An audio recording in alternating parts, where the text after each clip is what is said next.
qui nous permettent d'avoir une vie épanouie. Vous comprenez ce que je dis? Il y a des manières de faire qui nous permettent d'avoir certaines choses. Je vous donne un exemple. Une femme qui s'habille et puis on voit ses seins.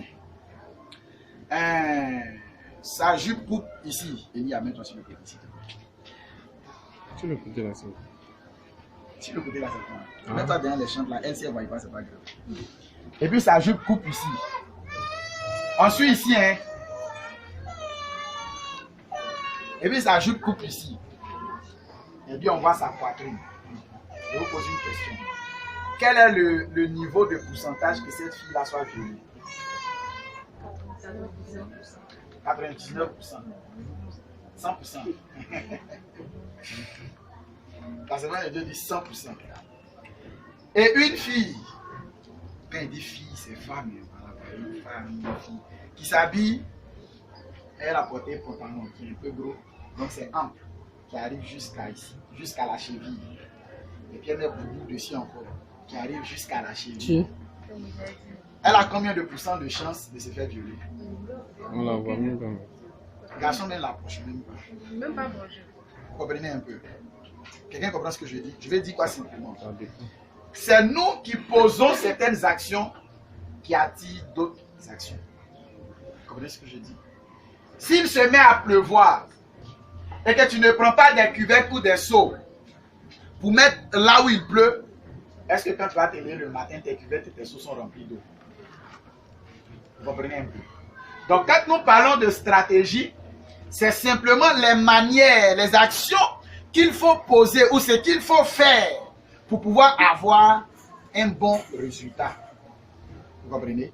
Donc, quelles sont les techniques qu'il faut mettre en place pour pouvoir posséder certaines choses? Vous avez fait le constat chaque année. Est-ce que vous savez, le simple fait que quelqu'un vous dise bonjour, ça peut vous bénir comme ça peut vous maudire? Est-ce que vous savez ça? Vous savez pas? La Bible dit c'est de l'abondance du cœur. Mais si vous ne terminez pas, c'est qu'on ne peut pas faire enseignement là. C'est pas one man show, hein, je ne suis pas venu faire. Et la Bible dit, non, je ne suis pas venu faire ça. Je suis venu parler à ton cœur et à ta tête. Et que ton cœur et à ta tête aussi me parlent en retour. Donc il faudrait que vous participiez. La Bible dit c'est de l'abondance du cœur que la bouche parle. Ça veut dire quoi? Quand tu ouvres ta bouche pour dire bonjour à quelqu'un, c'est que ton cœur doit être abondant du bonjour. Vous comprenez ce que je suis en train d'expliquer? Donc, si tu dis bonjour à quelqu'un, pendant que ton bonjour, tu dis à la personne, tu es énervé.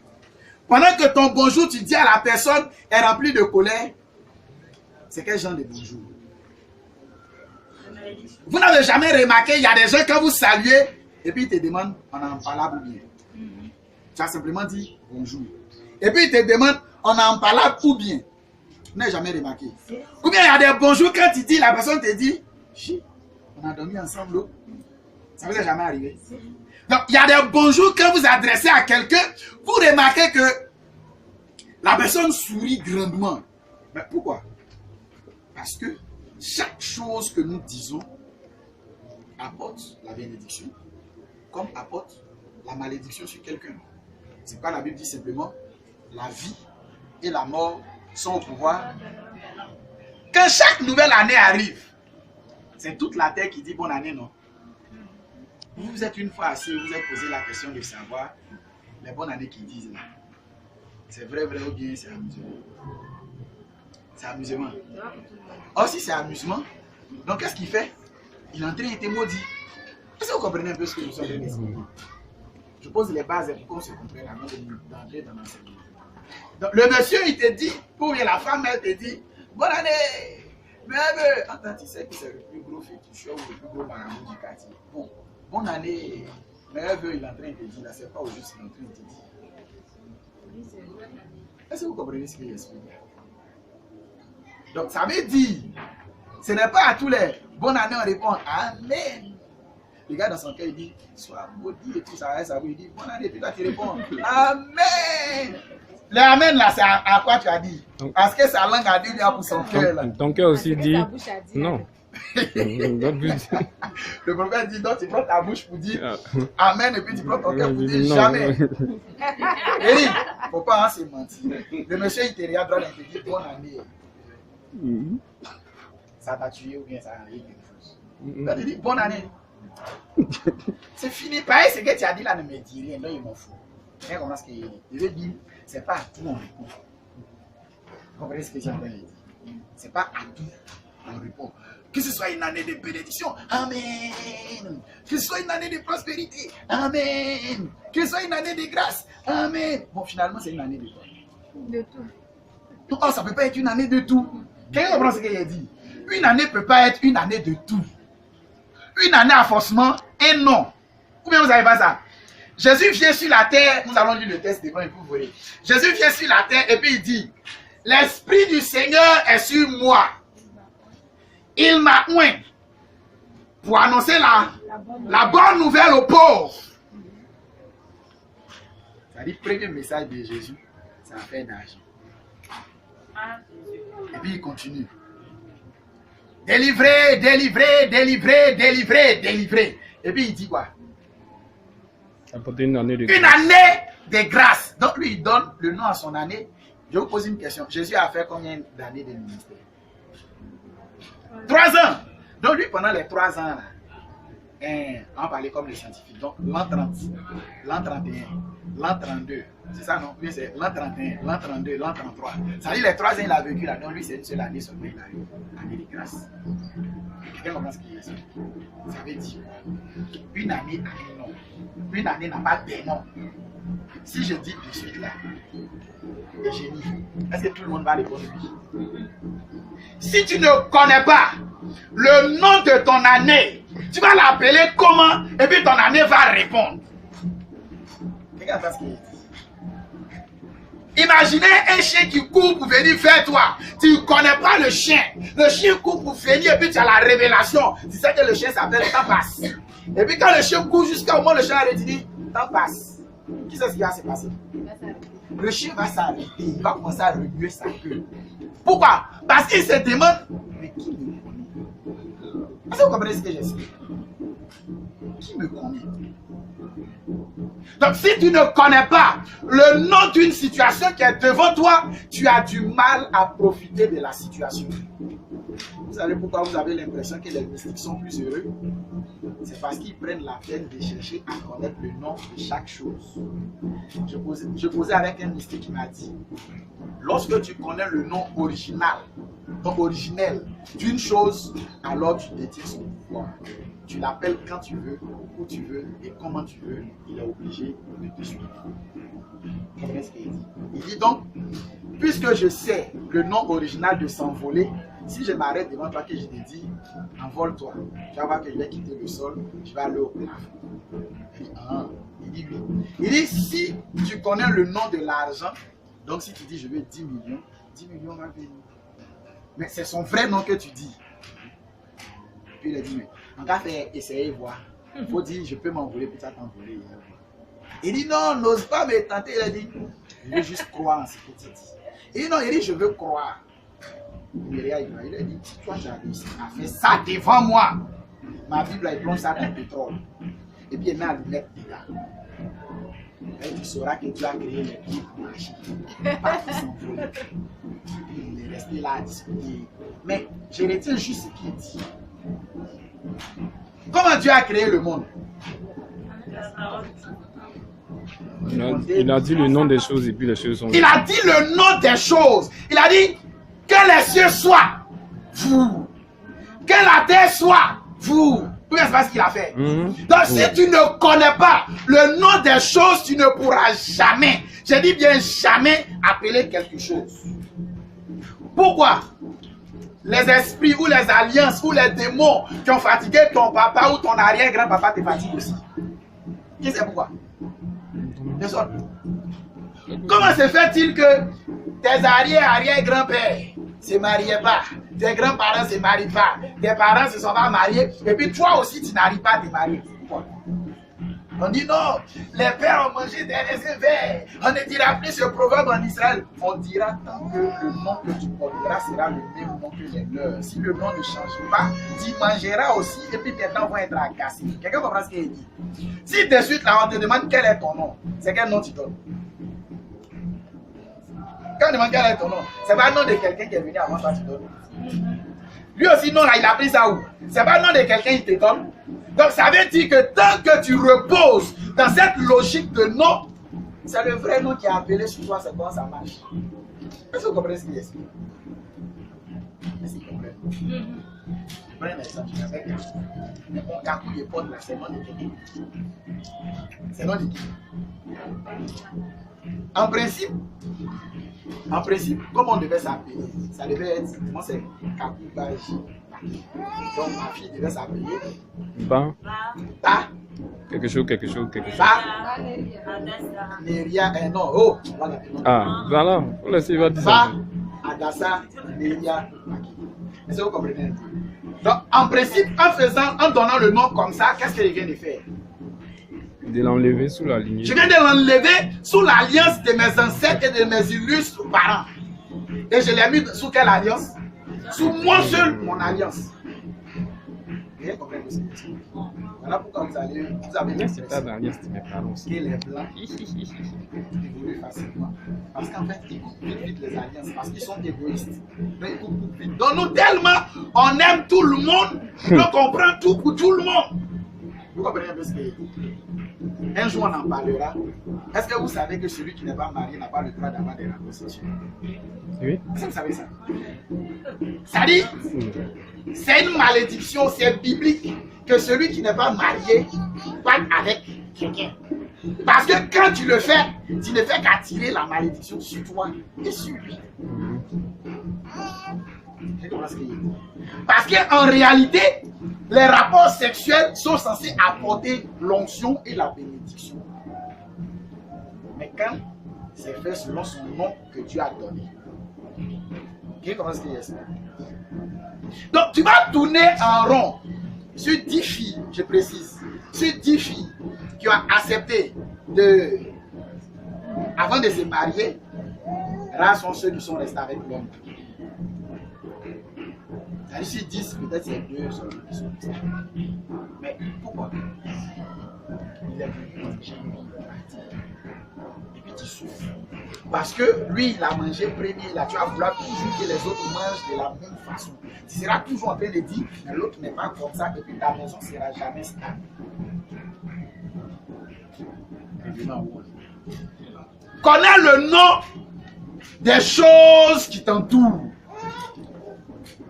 Un jour, j'ai discuté avec quelqu'un, il m'a dit, c'était août, je crois. On parlait des mois. Et puis il m'a dit, et puis il y aura le 9e mois de l'enfantement. Je dis, tu vas enfanter prophète. Quand il a fini, il a dit, c'est quoi qui est le 9e mois là? Il dit, c'était quel mois là? Le septembre. 9e mois, c'est quoi? Le septembre. Septembre. Voilà. Il dit, ah bon, donc septembre c'est le 9e mois. Il dit, oui. Donc le Seigneur dit, attends. Donc septembre là c'est 9. Il dit, oui. Non. Mais pourquoi quand on dit novembre, on dit novembre, et puis on ne dit pas autre chose? Comment ça? Je vais t'expliquer quelque chose. Mais c'est ceux qui ne connaissent pas la qui disent que leur mentir. Je ne vais pas me mentir. Novembre, c'est ça qui est le puis il va commencer. Il dit, quand vous prenez novembre, pour ceux qui ont fait espagnol ou latin, on dit novembre, qui vient de 9, décembre qui vient de 10. Parce qu'à l'origine, janvier et février ne faisaient pas partie des mois. On commençait à compter les choses à partir de mars. Janvier et février ont été des ajouts très dangereux. Les balais forts, on m'entend pas. Tu sais, je ne veux plus crier sur une comme les blancs maintenant. Parce que ça rend malade. On va dire ça rend malade. Il va pousser la chair. Il va pousser la chair. Voilà. Il va parfois vous va vite mourir. Comment vous avez payé le micro? Amen. Mais oui, vous avez payé le micro la vie. Tu vas passer à crier, il fait près d'une semaine, il vient faire d'autres. il me sentait mal le temps. Donc, parce qu'il est malade. Ouais, il est malade, il est à l'hôpital. Mais bah, il a crié dimanche, c'est ce qu'il a dit, il a crié dimanche. Donc maintenant, on ne peut plus en tomber. Non, je ne comprends pas à mon cul. Amen. Donc, je suis en train de lui faire comprendre que il y a des choses dans lesquelles, quand nous entrons, nous acceptons certaines choses. Fais attention. Tu es libre d'accepter, tu ne peux pas faire autrement. Janvier le premier mois, février le deuxième mois. On est tous d'accord. Mais il ne faut pas venir t'appuyer dessus pour me sortir une révélation bizarre pour me donner une prière. Non. Est-ce que vous savez que janvier vient de Janus, qui est un démon qui veut dire gardien des portes? Qui a une fois fait janvier comme moi, c'est-à-dire ton mois de janvier et un mois de janvier différent des autres. Pour les gens disent c'est la gardie. Moi, mon mois de janvier. Qui a déjà fait mois de janvier? Tous les mois de janvier, tout le monde est gardoussage. Parce que vous faites quoi? Vous gardez tout. Vous gardez tout là-bas. Mais quel est le principe en réalité? Je vous pose une question. Vous n'avez jamais remarqué que tout début est difficile? Mais vous ne savez pas ça. Pour que les gens témoignent de qui tu es, vous ne savez pas que c'est difficile? Mais en réalité, janvier, quand on rentre dans novembre, on est dans ce qu'on appelle la 9e période. Donc c'est la période de l'enfantement, donc de l'accouchement. Quand on rentre dans le 10e mois, en l'occurrence décembre, donc tu accouches. Donc quand tu accouches, on est dans les premiers mois de l'accouchement, en l'occurrence janvier, février. C'est dur, c'est normal. Tu n'as qu'une seule joie, la joie de voir ton enfant. Donc on n'a tous qu'une seule joie, la joie d'être dans la nouvelle année. Ou bien c'est pas ça. Est-ce que vous comprenez ce que j'explique? Donc apprenez à changer l'ordre des choses pour savoir parler avec Dieu. Apprenez à connaître le nom des choses. Tant que vous n'allez pas comprendre qu'il y a un homme fort qui s'arrête sur chaque année. Écoutez, 2015, là, les vrais mystiques ont commencé à préparer 2015. Ils ont commencé à boucler 2015. Vous, qu'est-ce que vous faites? Vous, qu'est-ce que vous faites? Vous attendez le 30. Dès le 31, vous mangez bien. Vous êtes bien rassasiés. D'autres, ils vont se coucher dans la chambre. C'est ça? C'est à quelle heure là? À minuit moins 5, comme ça, et puis ils commencent. Toi, tu parles. C'est pas toi qui nous faisais ça. C'est pas ce qu'on fait. C'est toi qui nous faisais faire ça. C'est pas toi qui nous faisais faire ça. Puis non, on va faire. Il n'y a pas de souci. Mais il faut préparer ton année. En fait, c'est ce que je l'ai dit.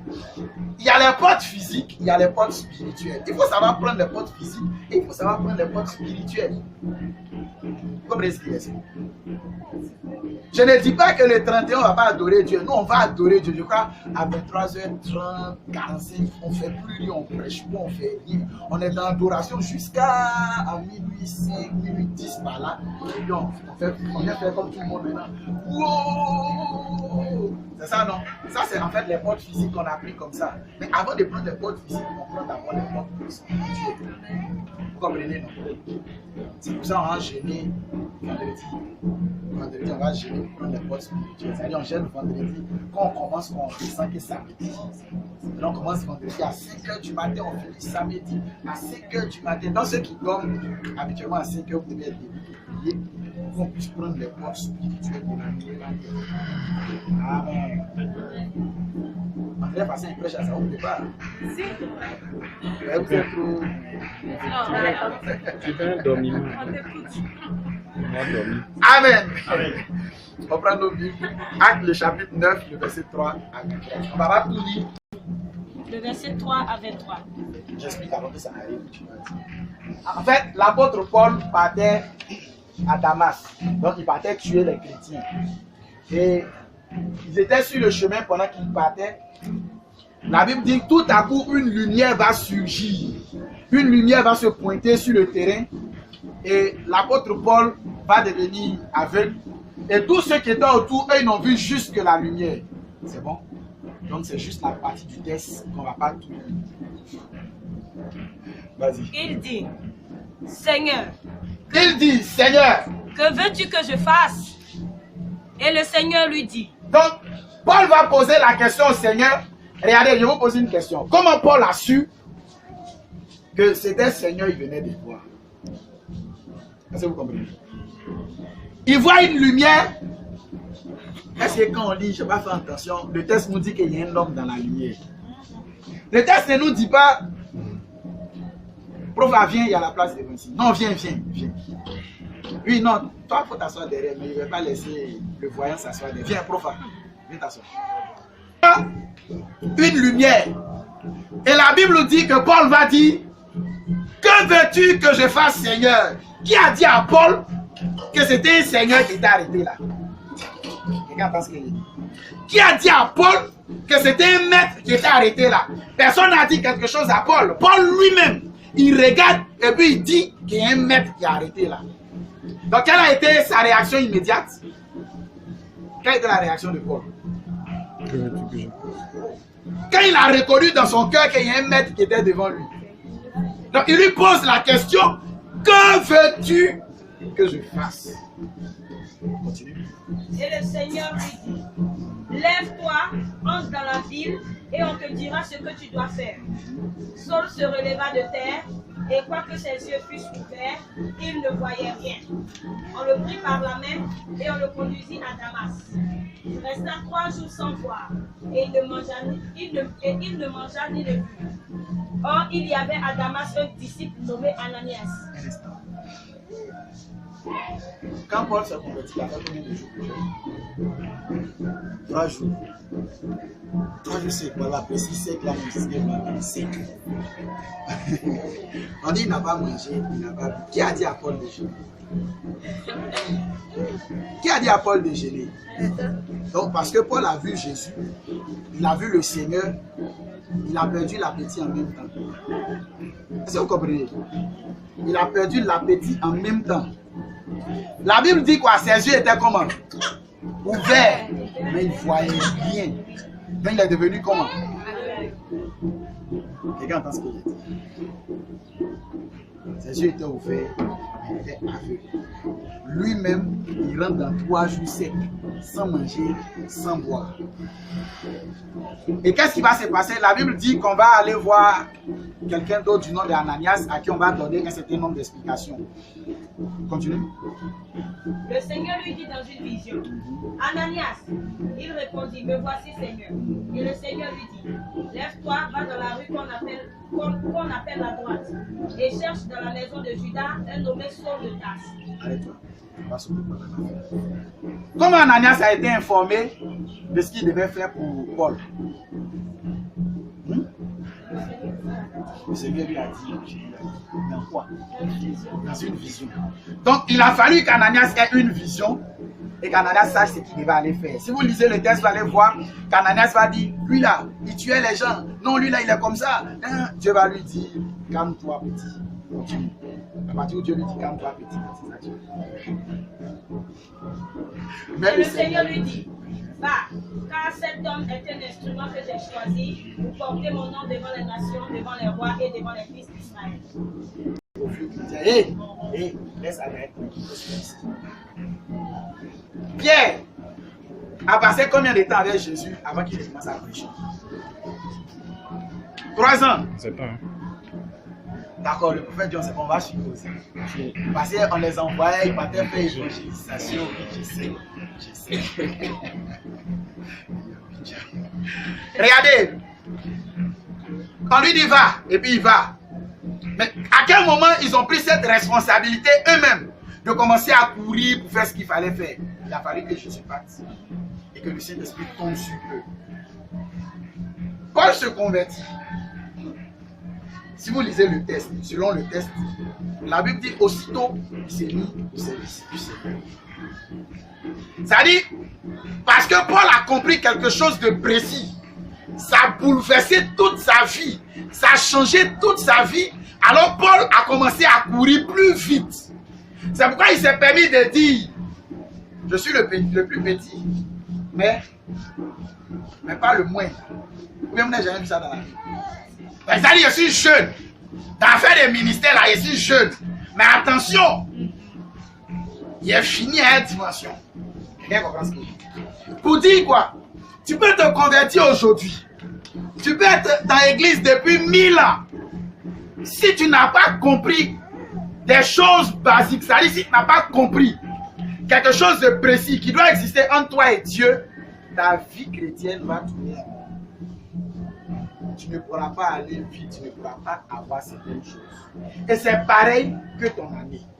Si tu ne comprends pas le nom de ton année sera la même chose comme les autres années. Parce que tu vas appeler ton année comme tout le monde l'appelle 2015. Est-ce que vous comprenez? Ça dit, les gens se lèvent le matin, ils ont mangé, ils sont rassasiés, ils disent c'est l'année 2015. Bon, en cas, c'est dit la vérité. Vrai. Est-ce qu'on est en 2015? Bien, vous ne savez pas, vrai, là, est-ce qu'on est en 2015? Parce que si on prend la Bible, on dit Jésus est venu, ça va dire Jésus, on n'a pas compté. Dans l'an 30, mais est-ce qu'ils ont existé avant Jésus là? Non, eux là, c'était l'an 0 quoi. C'est vrai qu'il a dit, l'an moins temps. Pourquoi on accepte de dire 2015, c'est tout? Parce qu'on se comprend. Mais lui, il a mis quoi dans 2015 là? Il veut que nous tous on dise 2015. Vous comprenez un peu ce que j'ai dit? Il a mis quoi dans chaque année et puis il veut qu'on dise. Je vous explique un petit peu. Les gens ont mis en place des cadrans lunaires, c'est-à-dire c'était des sortes de machines pour regarder la position du soleil, la position de la lune, et puis calculer les choses. Quand ils ont fait les calculs, certainement, aujourd'hui elle est demain elle m'a dit, demain elle est. Vous comprenez un peu ce que je veux dire? Donc si c'est comme ça, c'est qu'aujourd'hui elle est l'an 15, aujourd'hui elle est l'an 30. Vous comprenez un peu ce que je veux dire? Donc ils ont suivi quoi pour faire toutes ces relations? Les astres. C'est ça son nom. Ça dit, entre griffes, ils ont fait magie pour nous donner tout ce qui est là. Donc quand on suit, on fait quoi? Nous, ils ont fait magie. Quelqu'un comprend ce que je dis? Voici pourquoi tu dois connaître le nom en fait de ton année. Amen. On n'est pas extraterrestre. On vit sur la terre. On va prendre toujours ce qu'ils vont dire. C'est diabolico, c'est démoniaco, c'est satanico. On va prendre. Ou bien on prend pas. On prend. Mais tu dois pouvoir comprendre ou savoir quel est le nom de cette année qui est ton année à toi. Si tu connais le nom de l'année qui est ton année à toi, alors qu'est-ce que tu fais? Tu vis selon le nom que ton année a. Vous comprenez ce que je dis? Quand tu mets ton enfant au monde et puis tu lui donnes un nom, est-ce que vous savez qu'on éduque l'enfant selon le nom qu'on lui a donné? Vous savez pas ça? Moi, je n'ai pas été étonné d'être devenu pasteur. Parce que le nom Gilles que je porte, c'était le nom d'un évêque qui impressionnait mon papa. Mon papa voulait qu'il soit comme lui. Et puis il m'a appelé Gilles. Donc de tous mes grands frères, moi on m'appelait dans la chambre, on lisait la Bible pour me montrer. Il y a un tonton qui est prêtre aujourd'hui. Quand il s'en va à l'église, on va dire, prenez-le, vous allez partir. Est-ce que vous comprenez ce que j'explique? Bon, peut-être. Un an, j'ai apparu à mon père pour lui dire, hey, c'est mon serviteur, il faut l'éduquer, peut-être il ne sait pas. Mais c'est comme ça qu'on m'a éduqué. Vous comprenez? Donc je n'y ai pas échappé, je me suis converti les jours qui ont suivi. C'est devenu pasteur. Amen. Donc voilà pourquoi je vais vite que des gens, parce que je sais qui je suis et où je vais. Mais est-ce que quelqu'un sait qui il est et où il va? Amen. Amen. Qui s'est une fois assis pour se demander pourquoi en 2014 ça n'a pas marché? Ou qui s'est déjà assis pour faire ça? Tu as déjà fait ça. Et puis tu as eu les réponses? On n'a pas eu les réponses. Non. Je vous ai dit ici que le cerveau fonctionne comme quelqu'un que tu aimes qui a un téléphone. Et puis toi qui n'as jamais une idée pour appeler petit bip, c'est comment le cerveau fonctionne. Donc, tant que tu réfléchis à un truc, le cerveau se met à penser à ça. Donc, comment tu as pensé et puis ton cerveau n'a pas donné les réponses qui vont avec.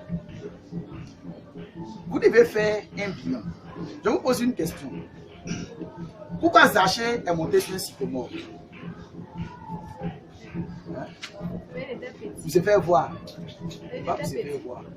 Parce qu'il était petit. Qui a dit à Zachée qu'il était petit? Lui-même, il savait. Donc, tu dois savoir quel est l'handicap que tu as.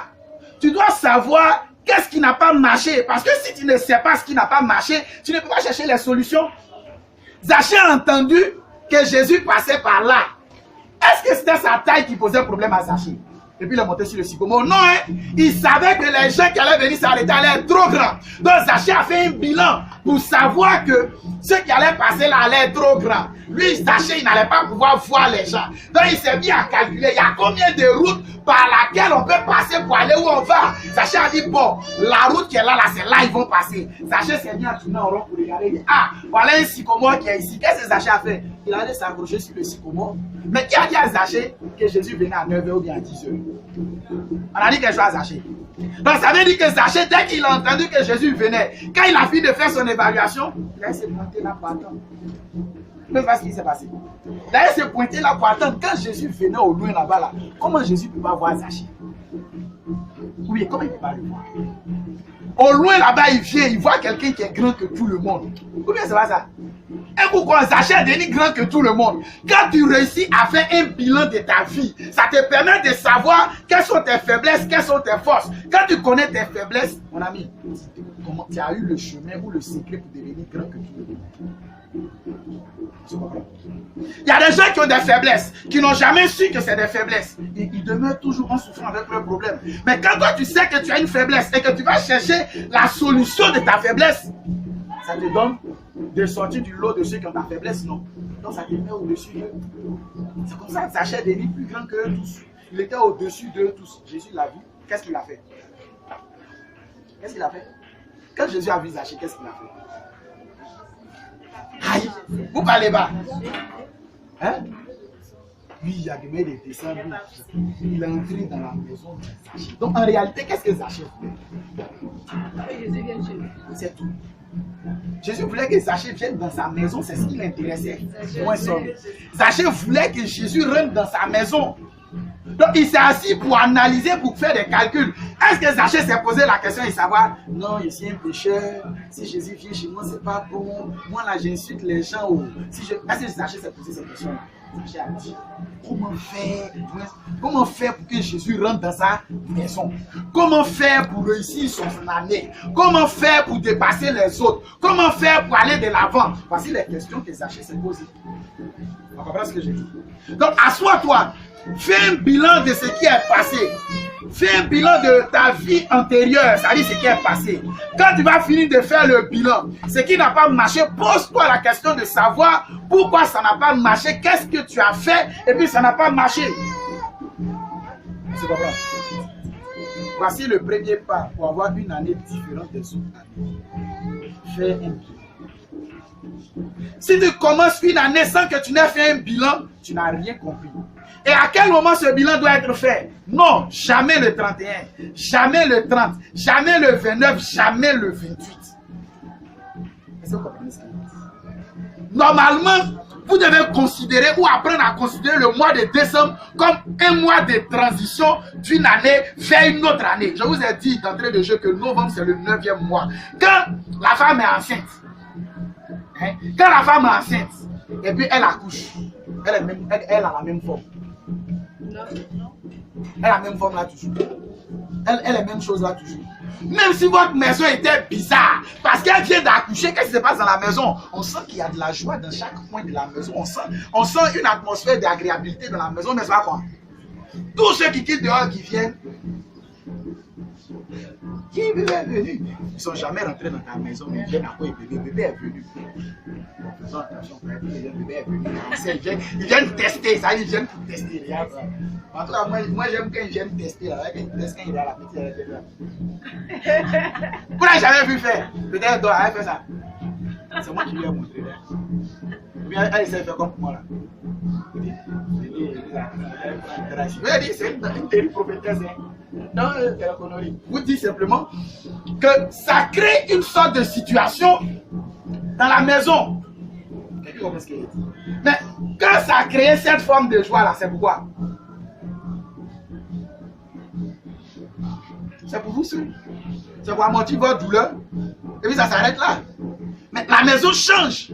La maison n'est plus comme elle était au début. On commence à redéplacer, replacer. On commence à acheter ce qu'il faut acheter. Mais c'est pas comme ça. La façon dont tu faisais ton budget change. La façon dont tu mangeais change. La façon dont tu te promenais change. La façon dont tu dormais change. Ou bien c'est pas quoi? En tout cas, pour nous qui avons enfants, on ne dort pas bien. Même si souvent on dort, on ne dort pas bien. Tu dors frère, tu tournes la tête pour les ici, il n'a pas de cas, mal couché, mais tu dors. Ça vient mélanger tout ça, tout changer. Vous comprenez ce que ça veut dire? Donc normalement, quand on rentre dans le mois de décembre, mais la femme a accouché dans le mois de novembre. On est entré dans le mois de décembre. Mais il faut commencer à tout réorganiser parce qu'un nouveau enfant est venu. Quelqu'un comprend ce qu'il dit? Un nouveau enfant est venu, il faut commencer à tout réorganiser, commencer à tout planifier pour que l'enfant commence à marcher correctement. Parce que les premiers mois, les gens viennent te donner ou bien les gens ne donnent pas. Les cadeaux. Mais cadeaux, là, va finir. Quand ça va finir, là, tu fais comme pour vivre pour les autres mois.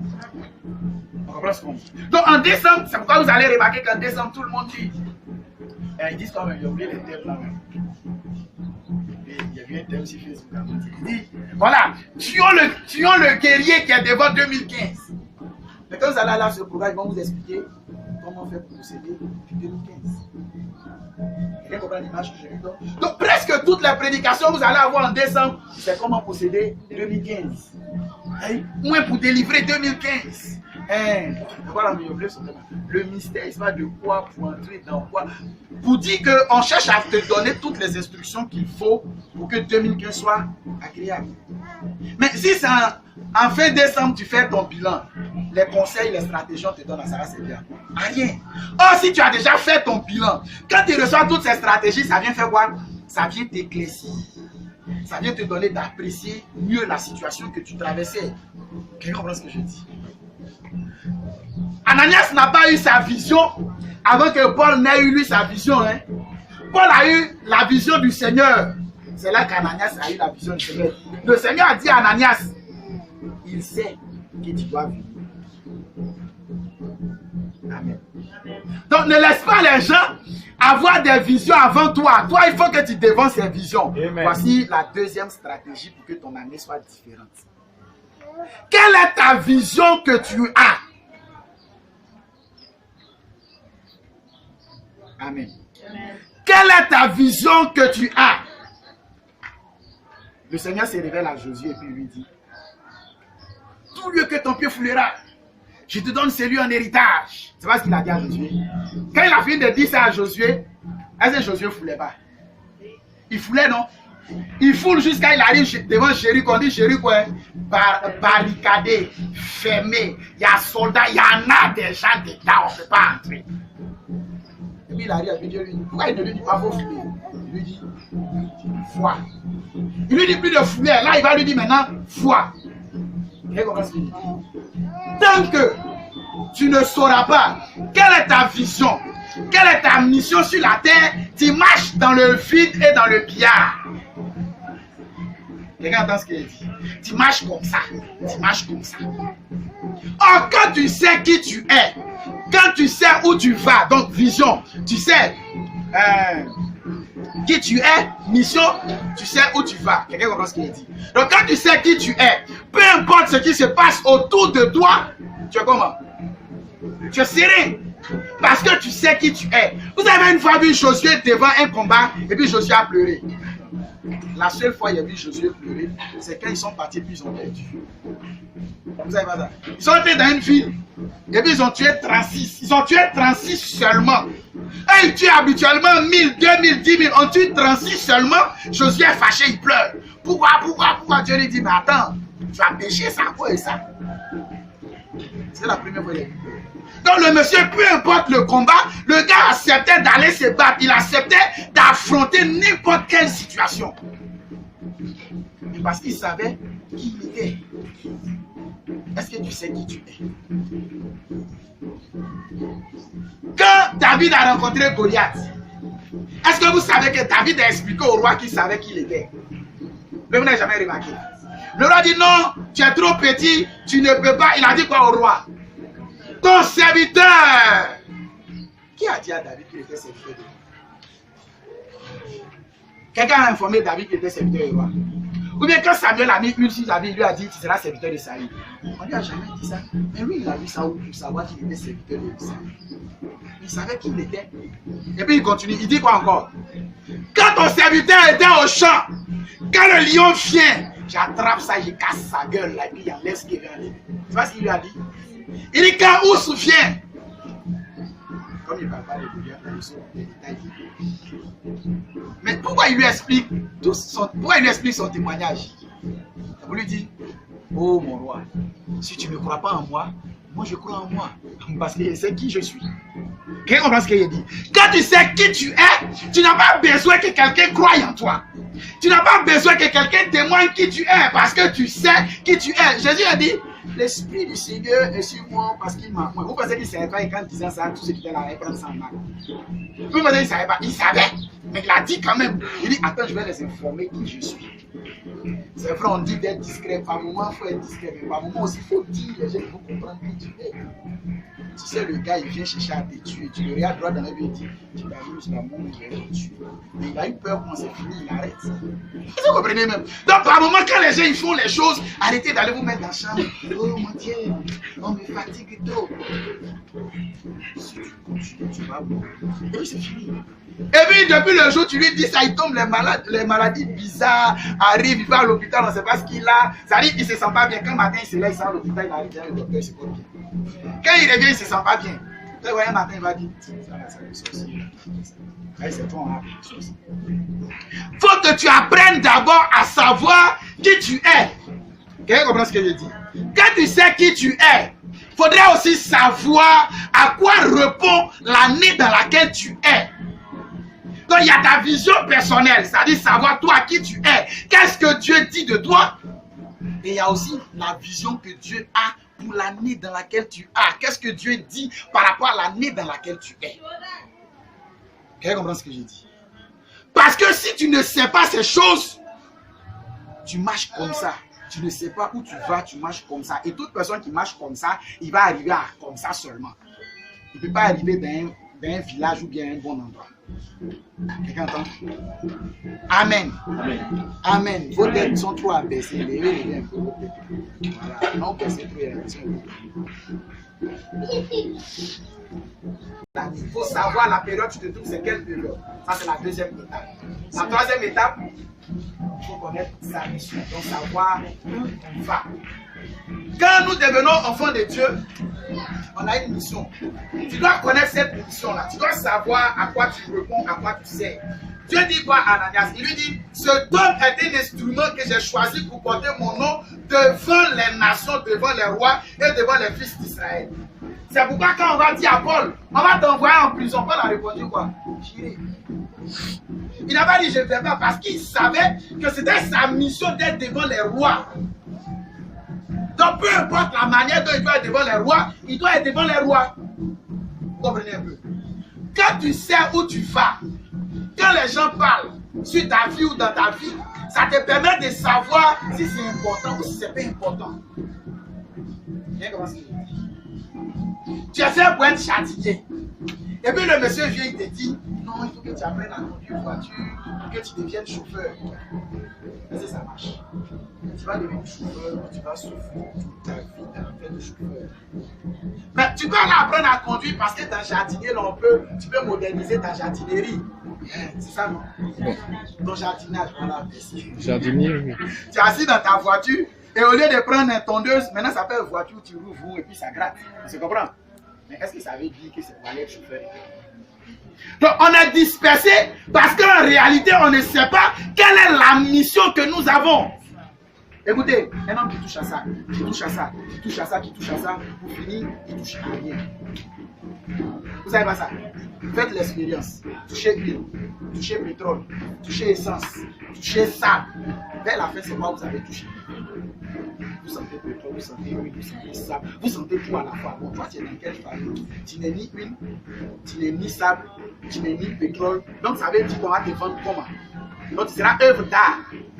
En œuvre d'art, là, vous savez à quel moment on vend œuvre d'art? C'est les gens qui ont mangé, ils sont rassasiés, qui viennent acheter œuvre d'art. Donc, tu es assis là et tu attends. Les gens vont manger. Quand ils seront rassasiés, c'est là qu'ils vont chercher à t'acheter. Frère, Dieu aime ça. Dieu dit encore bien vivre.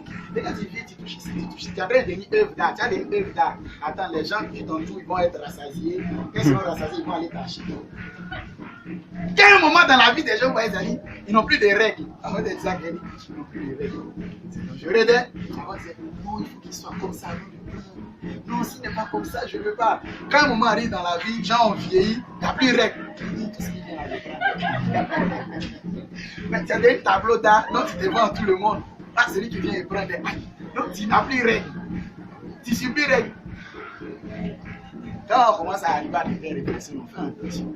Mais ta mission est partie où? Mission n'est pas ici. Il faut que tu saches quelle est ta mission.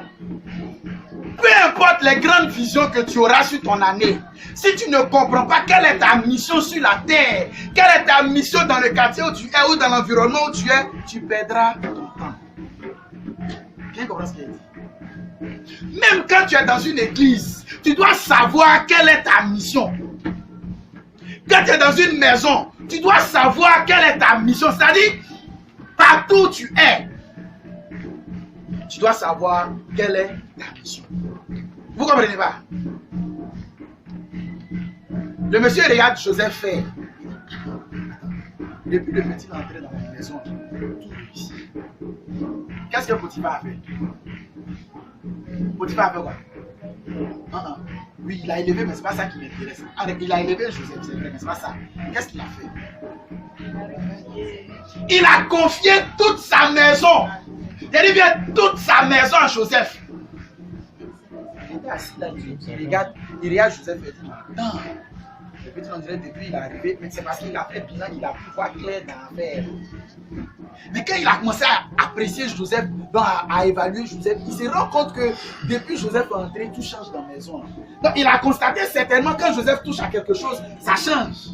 Donc il a dit, bon, Joseph, désormais tout ce qui est ici, là, c'est tout. On se comprend? Mais est-ce que c'est parce que Potiphar lui a dit? Il dit, David dit, il lui confia toutes choses. Dans toutes choses.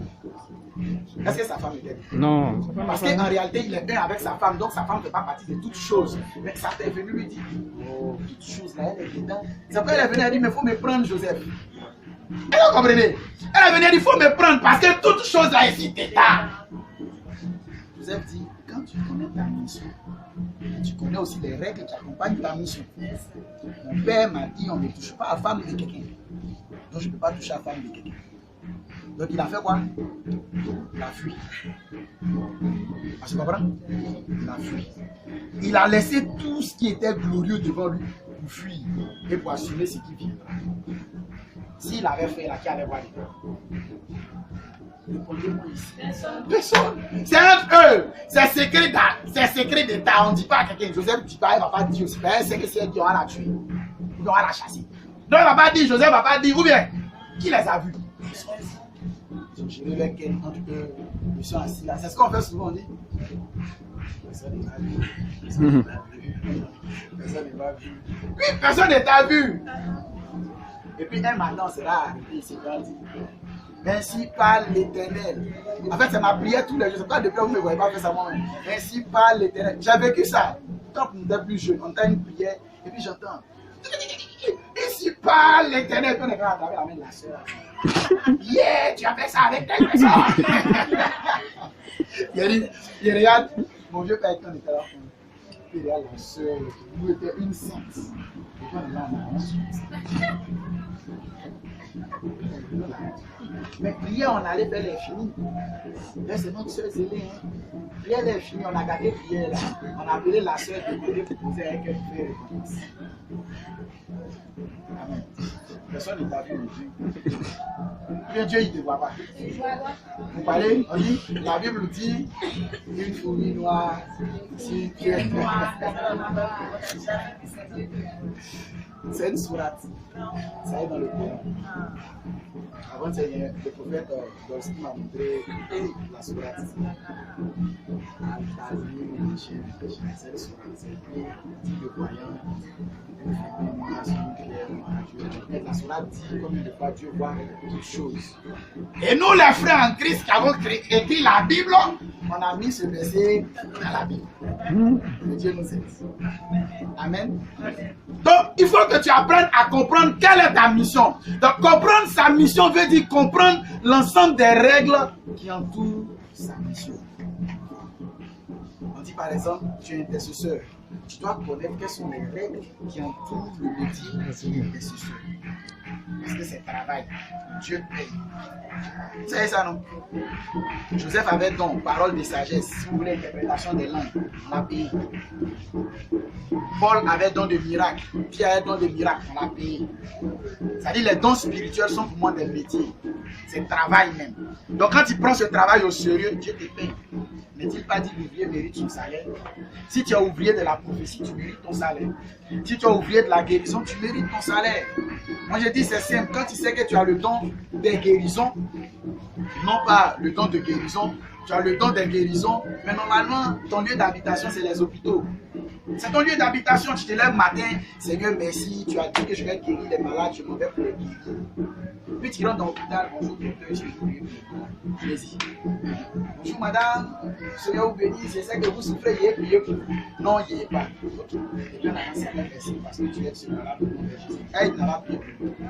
Tu donnes dans l'autre encore, bonjour, je vais prier pour vous, est-ce que je peux prier? Oui, il faut prier. Oh, baba, tu as crié toi seul jusqu'à tu as fini, tu as dit Amen. Ils vont te répondre Amen. D'autres vont te dire merci. Tu t'en vas ou bien tu ne vas pas? Un jour, j'ai dit un jour. Si je suis guéri, je suis guéri. Ou bien c'est pas un jour ça commence, c'est un jour que ça commence. J'ai dit, tout commence un jour. Tout commence pas tous les jours. Et puis la personne guérit. Qu'est-ce qui va se passer? La personne qui est guérie, elle va te suivre, non? Tu envoies une âme au ciel, non? Mais elle va aller dire à tout le monde qu'elle connaît quelqu'un qui guérit. Hein? Mais tu es une guérisseuse, tu ne vas plus à l'hôpital, c'est les malades qui te trouvent à la maison. Ou bien on ne sait pas qu'on peut devenir des guérisseurs. Normalement, on doit faire pancarte comme eux. Voyant guérisseur, peut-être bien fait aussi. Voyant malheur. Amen. Donc apprenez à savoir pourquoi vous existez. Amen.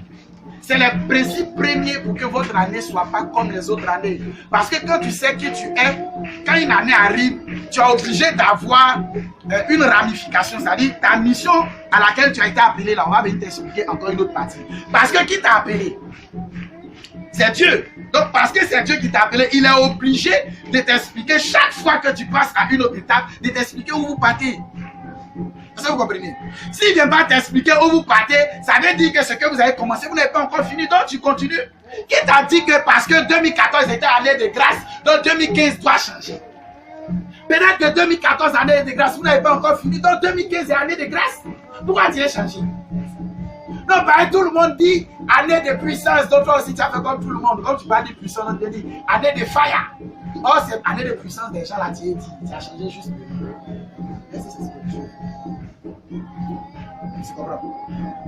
Quand Dieu nous envoie, il nous donne chaque directive.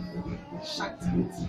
Donc apprenons à comprendre chaque directive dans laquelle on doit se trouver pour marcher. Donc qu'est-ce qu'on devait faire en réalité avant d'entrer dans une nouvelle année? Qu'est-ce qu'on doit faire? On devait entrer en jeûne et prière. Seigneur, que veux-tu que je fasse dans la nouvelle année qui arrive? Qu'est-ce que tu attends de moi? Quelle est ta réponse? C'est ce qu'on doit faire. Qu'est-ce que les gens font? On y va à la prière, peut-être tu as des 10 000. Bon, si tu as la grâce, Dieu va dire. Si tu n'as pas la grâce, tu n'auras rien dit. Mais je vais vous expliquer ici, il y a un principe simple. Tant que tu ne présentes pas tes besoins au Seigneur, n'espère pas qu'une révélation quitte quelque part après te trouver. Quand tu présentes tes besoins au Seigneur, tu augmentes l'aptitude du voyant qui est non loin de ton sujet de prière ou de ton besoin d'avoir la vision et la révélation. Donc approchez-vous du Seigneur, parlez avec le Seigneur, commencez à demander au Seigneur, qu'est-ce que tu veux? Qu'est-ce que tu attends de moi? Qu'est-ce que tu veux? Que dois-je faire? Où dois-je aller? C'est les questions qu'il faut poser à Dieu. Amen. Amen. Amen.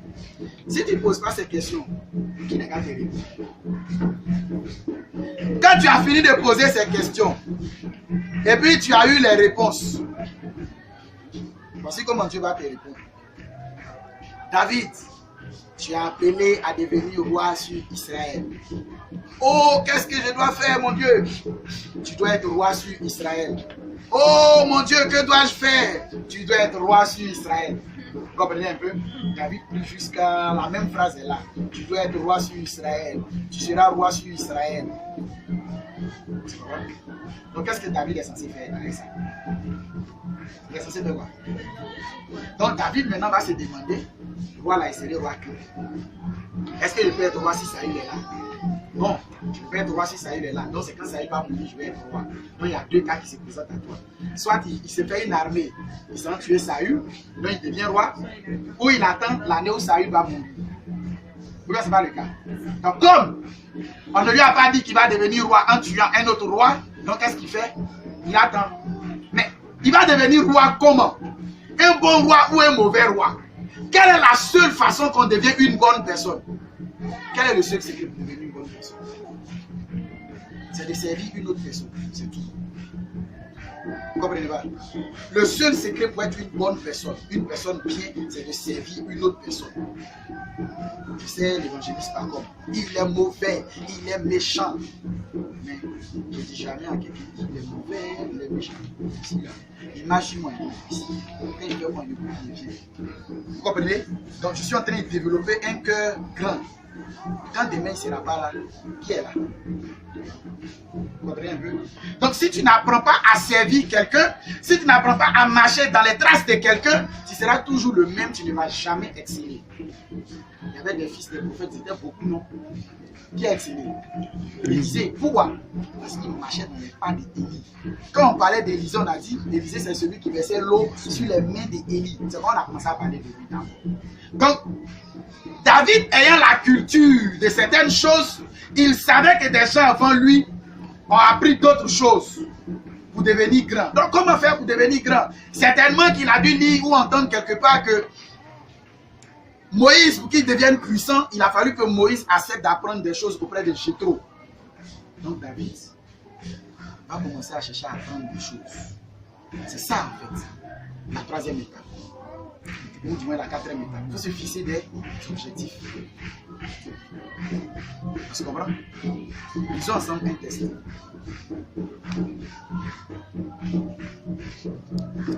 Et Samuel 17, verset 24. Là, c'est pas sous la feuille. Comme il parlait avec eux, voici le champion nommé Goliath, le Philistin de Gath, qui s'avançait hors des rangs des Philistins, et il proféra les mêmes paroles. Et David l'entendit. Et tous les hommes d'Israël, voyant l'homme, s'enfuirent de devant lui et eurent très peur. Donc on dit le monsieur, il vient, il insulte les gens. Il dit tout ce qu'il a envie de dire, personne ne parle. Le monsieur faisait près de 3 mètres, sinon 3 mètres. Il portait un bouclier, on dit ça fait 72 kilos. Une lance qui fait 72 kilos. Donc le monsieur, il était vraiment impressionnant. Donc tout le monde entendait, tout le monde voyait. Il venait insulter David aussi, il entendait et il voyait. Continue. Verset 25.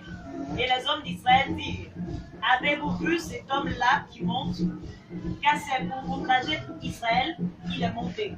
Et il arriva que l'homme qui le frappera, le roi l'enrichira de grandes richesses et lui donnera sa fille et affranchira la maison de son père en Israël. Écoutez attentivement la suite. Verset 26. Et David parla aux hommes qui se tenaient là avec lui, disant, que sera-t-il fait à l'homme qui aura frappé ce Philistin-là et qui aura ôté le propre d'Israël? Amen. Le gars, il vient, il insulte Israël. David entend et puis il s'en fout. Ou bien il ne s'en foutait pas. Eux tous, ils ont vu le gars venir l'insulter. David n'a pas réagi, n'a pas demandé quelque chose à quelqu'un, il n'a pas demandé c'est qui ce monsieur-là. Quand le gars va commencer à parler pour dire, celui qui va tuer Goliath, on va lui donner femme et argent. David dit, on dit quoi? Qu'est-ce qu'ils vont faire? C'est ce que le texte dit. Hein? Donc ce n'est pas parce qu'il insultait Dieu que ça provoquait quelque chose chez David. Aucunement pas. C'est la récompense qui était dans l'affaire là qui a poussé David à réagir. David dit, ah, donc j'aurai femme et argent. Il court comme ça, si le monsieur là il meurt. Mais comment David a pensé qu'il pouvait tuer ce gars là? Il connaît sa vision, il connaît sa mission, il sait qui il est, il sait où il va être Dieu, il sait que Dieu lui a fait comprendre qu'il serait un dangereux guerrier. David veut dire quoi? Le nom David l'avait dit quoi? Vous savez pas? Chien! Ça veut dire quoi? Bien aimé. L'homme selon mon cœur.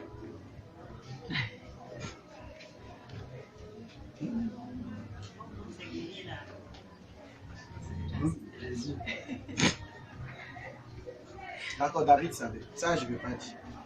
Non, je ne vais pas dire. Mais ça, c'est ça, c'était Jonathan David, non? ton message, tu avais prêché. Jonathan David. Donc tu as expliqué qui était David, qui était Jonathan. Qu'est-ce que c'est ici? Non, ils étaient là. Aux autres, je vous dirai en secret, mais pas ici. Je vais vite, il est déjà 11h15. David savait, à cause de son nom, que Dieu n'allait jamais l'abandonner, quoi qu'il arrive. Il sait qui il est, il sait quel genre de personne il est. C'est pourquoi il lui a dit, tu viens contre moi avec la lance et le javelot, et moi je vais contre toi avec celui qui marche toujours avec moi. Vous comprenez un peu? Donc c'est parce que David savait qui il était. Donc quand on a présenté les différents biens qu'on allait donner, David dit, attends, je peux aller me battre. Donc si tu n'as pas d'objectif précis, tu n'auras jamais, je vais appeler ça comment? L'action qui doit se produire ne viendra jamais. Job 22, le verset 28 dit ceci.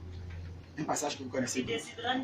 Tu décideras une chose et elle te réussira. Donc il dit, tu décideras une chose. Si tu ne décides pas, tu n'auras aucune réussite. Donc pour réussir, il faut décider.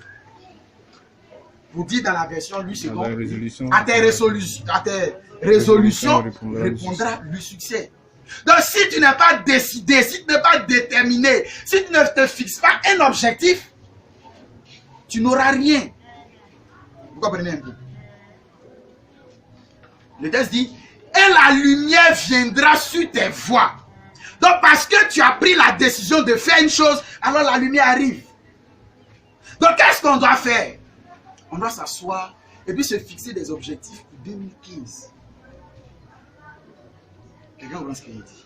Je vous ai dit, on fait un bilan. Quand vous faites le bilan là, c'est pas au niveau de ta vie spirituelle seulement. C'est un bilan pour celui qui travaille dans son travail. C'est un bilan dans la prière. C'est un bilan dans la méditation. C'est un bilan dans le jeûne. C'est un bilan dans les voyages. C'est un bilan dans la santé. C'est un bilan dans quoi encore? Dans le foyer. Bilan dans tous les domaines de ta vie de façon bien détaillée. On prend cahier, on prend bic et puis on écrit. Vous comprenez ce qu'il explique? Et quand tu as fini de tout écrire, maintenant tu regardes et tu fixes maintenant des objectifs. Je prends quelqu'un qui travaille dans une entreprise. Et le poste que tu occupes, pour aller devant toi, le poste qu'on occupe là, il faut avoir bac plus 5. Et puis toi, tu as bac plus 3. Et puis nous, on essaie en plus toujours. Oh Seigneur, donne la promotion à mon fils. Oh Seigneur. Ce n'est pas plus intelligent qu'on vienne dire au fils. Il cherche à aller inscrire pour faire un bac plus 5. Ou bien c'est pas plus intelligent ça là. Quand il va faire bac plus 5, là au moins on ne se fatigue plus pour prier. Je crois en la prière résout tout. Mais je crois aussi en la sagesse qui nous donne d'organiser nos maisons. Vous comprenez un peu? Donc quand tu as fait un bon bilan, tu sais que là où tu es pour aller devant, il faut telle chose, il faut telle chose, il faut telle chose. Fixe-toi des objectifs pour l'atteindre simplement. Qui va venir faire 2 heures de prière à ta place? Ça n'existe pas, hein? Ou bien ça existe? Quelqu'un a dit à Paul de jeûner. Non, hein? Même si vous le dites, Dieu est venu lui dire de jeûner. Qui a vu dedans, qui a entendu, qui était là? C'était entre eux. C'est qui a su, il a jeûné. Donc ça veut dire que si tu ne te fixes pas des objectifs, tu ne fourniras aucun effort. Tu te fixes des limites, tu te fixes des objectifs et puis tu cours vers ces limites-là. Quelqu'un comprend ce que je veux dire? C'est-à-dire, tu dis, bon, il faut que en janvier, je fasse désormais 1 heure de prière. Donc en janvier, quel est ce qui doit te pousser à agir en janvier? C'est atteindre tes 1 heure de prière. Donc tu es dessus, tu es dessus. Ah, aujourd'hui, j'ai fait 50 heures. Il faut écrire, il ne faut pas te gêner. Tu écris. Ah, aujourd'hui, il m'a prié, puis tu écris là à laquelle tu as commencé. Tu pries jusqu'à. Quand tu finis, tu viens, tu écris là à laquelle tu as fini, puis tu dis, ah, ça fait 20 minutes. Oui, il fait 20 minutes. Il dit, ce n'est pas péché. On appelle ça s'exercer à la prière. Quand tu as des lignes dangereuses là, tu ne fais plus, tu n'écris plus, tu rentres dans la maison. Je me suis fixé un jeune objectif, il dit, je vais faire 10 heures de prière. Pour voir ce que ça fait quand on fait 10 heures de prière. Je suis entré dans la chambre. Ce jour-là, quand il partait, il a dit aujourd'hui, là, il faut qu'il y ait. Bon, j'ai dit 10 heures, c'était veillé, il voulait faire. Donc de 22 heures jusqu'à 6 heures. Ça ne fait pas les 10 heures. Mais ça vaut 10 heures. Ça ne vaut pas. Ça ne vaut pas. Donc c'est ce qu'il voulait faire. Il dit au moins 22 heures à 6 heures. Si entré dans la chambre, donc vers les 21h45, il est bon de louer Dieu. Il a commencé à faire. Donc il a écrit 21h45. Il est bon de louer Dieu. Vous savez, à 3 heures par là, Donc il dormait. Pendant à quel moment il me suis couché? Aucune idée, donc il me suis endormi. Tellement j'avais honte. Vous savez ce qui s'est passé? Tellement il y avait honte. De 3 heures du matin à 10 heures. Et tellement il y avait honte là. Seigneur, je te demande pardon parce que j'ai menti. Seigneur, pardonne-moi. Seigneur, pardonne-moi là jusqu'à. Il m'élève, il me soulève ma montre. 10 heures. Dans la chambre.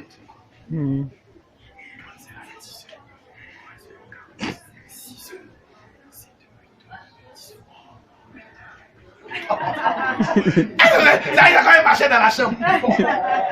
Ça fait 8 heures. Mais terrible ça. Et il ne faut pas se mentir. Le samedi, on s'est trouvé pour m'inviter à un programme. Ah non, la prophétesse sur son église, tous étaient sous chaise. Donc il s'est dit, donc c'est ce là qui est là, nous sommes en conflit maintenant. Le pasteur qui m'a vu faire ça, il ne m'a rien dit.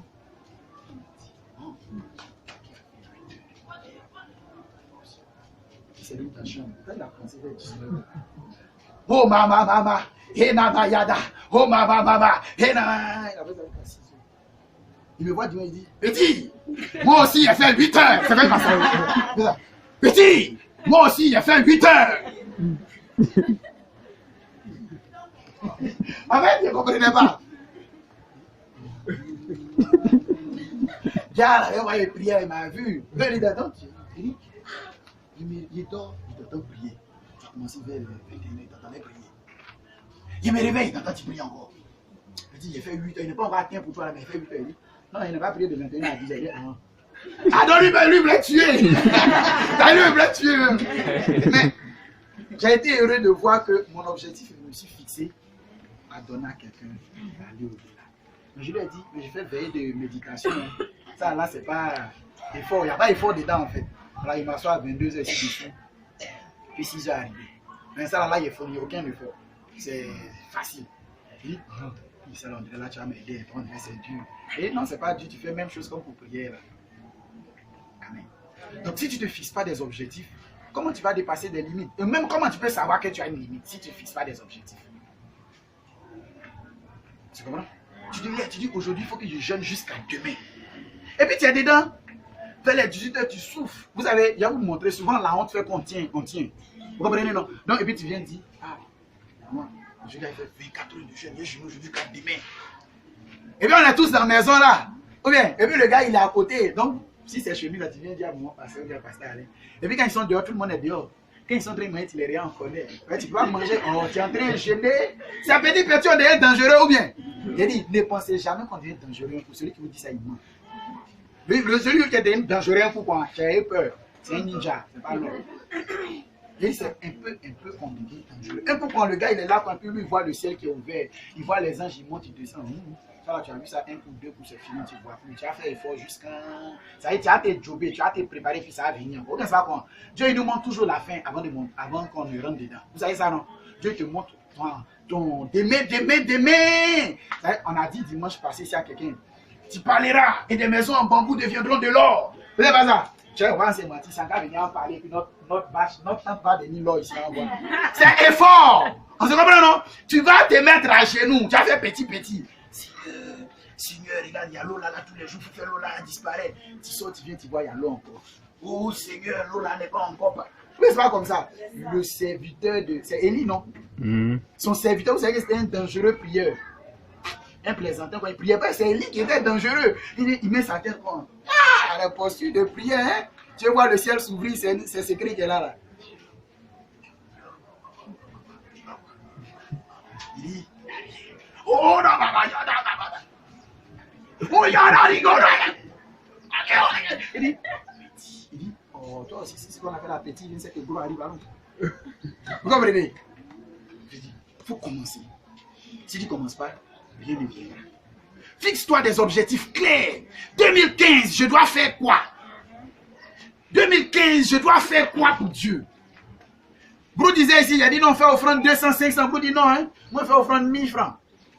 C'est un objectif qui s'est fixé. 1000 francs. Donc, il ne fait pas en bas. Il n'a qu'à être galère. Comment? Il ne fait pas en bas. Vous lui disait, mais il faut fixer un objectif pour arrêter le truc là aussi. Voilà, Mais c'est où c'est dur là que tu dois fixer objectif là. Ce qui est facile, on ne fixe pas objectif parce que tu fais ça déjà. Tu comprends? Ou bien ce que tu fais déjà qui est bien, monte le niveau. Monte simplement le niveau. Si tu es capable de faire 3 heures, 4 heures de prière, échauffement, il y a des gens comme ça. C'est échauffement, ça veut dire qu'il rentre quoi? Simplement adoration, il a fait 3 heures. J'ai connu une soeur comme ça. Quand vous rentrez dans la maison, ça dit, il dit échauffement. Mayoto, Lobayande, elle va te sortir toutes les formes de parlant langue qui existent dans son ventre. Quand elle finit comme ça, elle entend, oh Dieu, que tu es grand. Elle se presse pas quand elle prie, oh Dieu, que tu es puissant. Entends-moi ici fatigué, ici là. Donc, je n'aimais pas qu'elle dirige prière, c'est moi qui aimais diriger. Et quand elle dirige là, elle fait un peu comme le vieux père. Un sujet de prière. Oh, ils sont dedans, ils sortent là-bas, ils viennent ici, ils tournent. Elle dit, quand on dit PPP prière finie, elle te dit, Sam, qu'est-ce que tu as vu? Et il a montré, non, là, on a vu encore. Elle dit, Dieu dit. Elle dit, quand tu as rentré ton droit, tu lapides les chaussures, tout ça, vous ne devez pas la grande sourire. Puis il arrive à la maison. Non, petit prière, on a fait là, elle a eu révélation. Donc il y a révélation. C'est depuis ce jour, on a compris que quand on prie petit, même il y a révélation. Depuis ce jour, nous sommes dispo maintenant. Non, mais quand il faut quelque chose, la chambre me demande, tu as vu parler, tu peux dire quelque chose. Souvent, on était tenté de mentir un peu. Ah, il a vu. Mais quand tu as dit, il a vu, là, quand tu as demandé, tu as vu quoi? Tu ne peux pas dire, non, du coup, tu as vu. Donc, il voit, il voit pas. Il faut qu'il voie aussi. Donc, qu'est-ce qu'on fait? On n'a pas rentré dans le plan. On dit, mais tu as dit toi-même que moi, j'ai voir. Mais pourquoi il ne peut pas voir? Vous comprenez pourquoi, à quoi ça sert de connaître sa vision et sa mission? Ça nous permet de mieux prier. Ça nous permet d'orienter sa vie. Ça nous permet de savoir prier. Mais c'est toi-même, tu as dit, je vais voir. Tout le monde attend que je vois. Tout le monde. C'est ce qu'on lui a dit. On allait à Niablé. On lui dit, mais tu as dit que ici, prophète. Le pasteur s'est arrêté puis il a dit à son église, j'ai invité des prophètes ici. Mais lui là, c'est un prophète. Et là, il dit, Et puis il dit, mais regardez comment il a habillé. On était en pot de fontaine. Il dit, regardez comment il a habillé. Il a crié tout à l'heure. Comment on s'est menti, hein? Il était assis et puis il a dit, bon, soit ton nom est gardé, on dit son nom est gardé. Moi, c'est pas dedans. Qu'est-ce qu'il est dedans? Ça ne fait soulever le micro, quoi. Il y a quelqu'un qui est au fond là-bas, de lui dire que tu souffres de règles douloureuses, tu es guéri maintenant. Oh yeah! Tout le monde, ils sont tous assis. Vous comprenez même? Ça dit, je prenais tout mon temps. Tu es fou, je cherche à m'entendre. Je prends tout mon temps. Il y a un papa qui est ici. Tu as mal ici, là. Tu as l'eau au champ, tu as glissé, tu es tombé. Viens. 0. Viens. Je dis pas ça 3 fois. Quand il dit viens, si tu ne viens pas, il ne parle plus. Puis dans mon cœur, il dit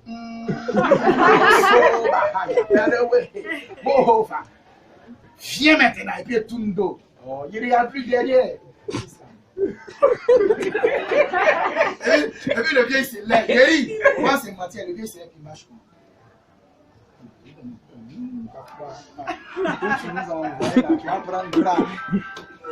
Mais il dit, quand tu as fixé les vrais objectifs et puis tu comptes sur Dieu, tu as peur.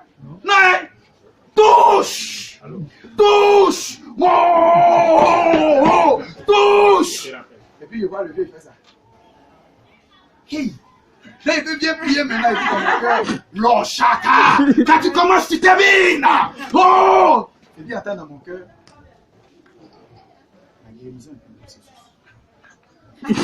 Dieu te bénisse.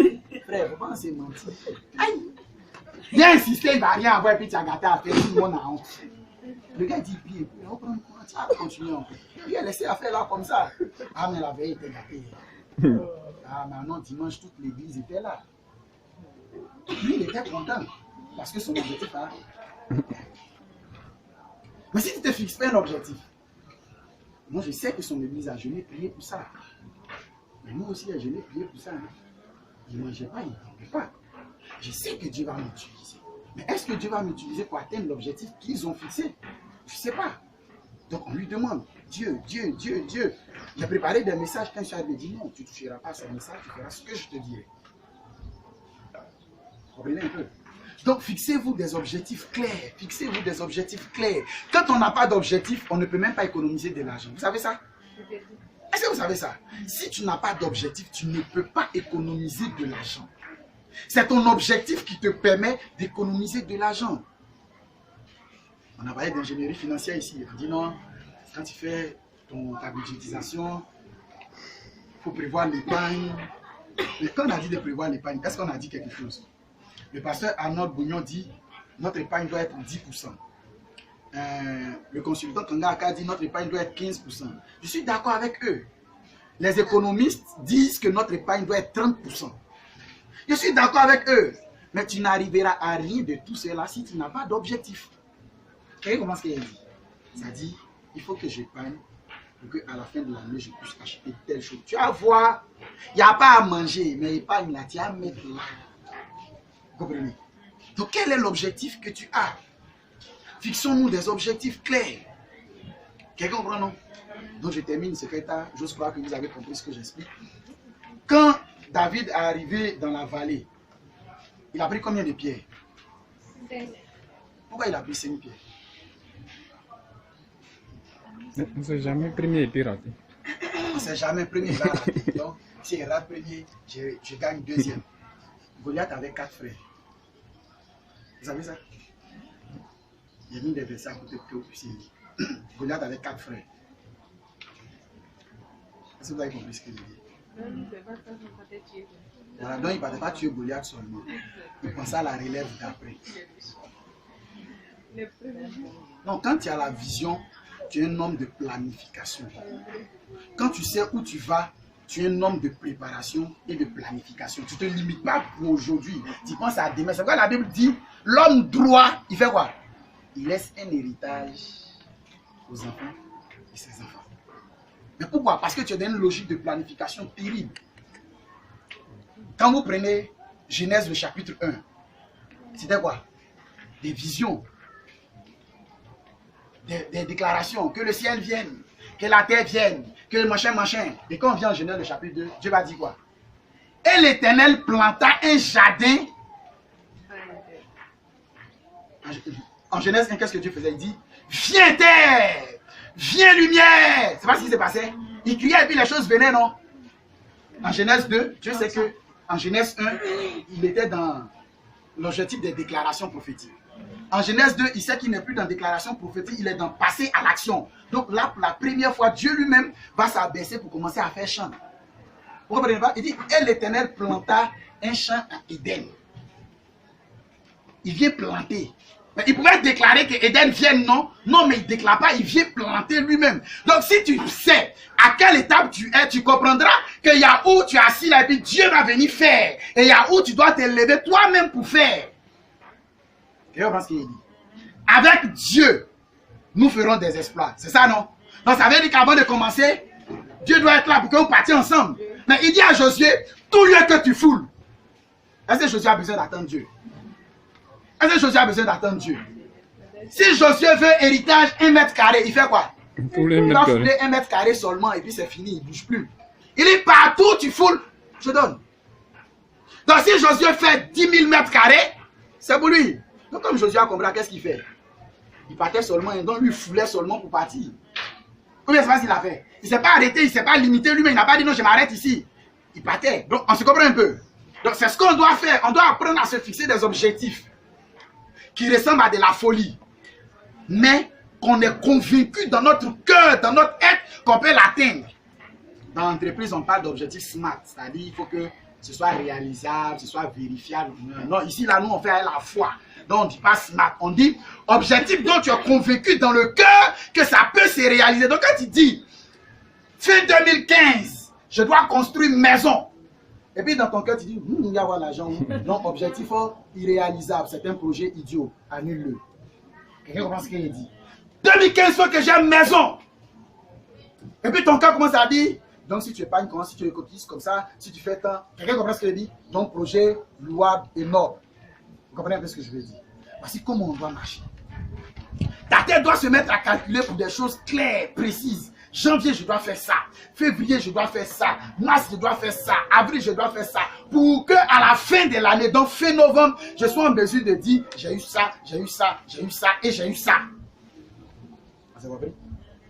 Il faut que j'arrive à ce niveau. Qui a fixé? C'est toi. Quelle est la date que tu as donnée? C'est toi. Quand la date va arriver, qu'est-ce qui a fait que tu n'es pas arrivé là-bas? Tu apprécies. On se comprend. Quand tu te fixes des objectifs, alors, vous savez qui donne au pasteur de devenir grand? C'est le peuple de Dieu. La qualité du peuple de Dieu détermine la grandeur du pasteur, ou déterminera la grandeur du pasteur. Si vous êtes un peuple qui a soif, si vous êtes un peuple qui cherche, si vous êtes un peuple qui demande, vous allez voir que vos pasteurs font quoi? Ils sont obligés de chercher 2 fois que vous. Ils sont obligés de chercher, demander 2 fois que vous. Mais si vous êtes des peuples paresseux, alors le pasteur, il devient... Non, juste limité où il est là. Vous comprenez un peu ce que je veux dire? Donc, plus vous exigez de votre pasteur, plus Dieu le remplit pour se manifester. Quand ils ont eu besoin de manger, est-ce qu'on n'a pas fait le miracle de transformation des pains, des machines, tout ça là? Quand ils ont eu besoin de marcher sur l'eau, est-ce qu'on n'a pas marché sur l'eau? C'est comme ça.